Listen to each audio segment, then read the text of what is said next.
తెంచుకుంటే తెగిపోతుందా దేవుడు వేసిన బంధం? తెలుసుకో నీ జీవిత గమ్యం, పెంచుకోమానుబంధం. 7 అడుగులు నడిచిన వాడే 7 జన్మలు తోడుంటాడు.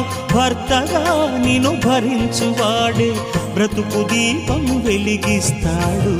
అతని హృదయం నాటి చెరామి, అగ్నిహోత్రమే అందుకు హామీ. అతని హృదయం నాటి చెరామి, అగ్నిహోత్రమే అందుకు హామీ. తెంచుకుంటే తెగిపోతుందా దేవుడు వేసిన బంధం? తెలుసుకో నీ జీవిత గమ్యం, పెంచుకోమానుబంధం.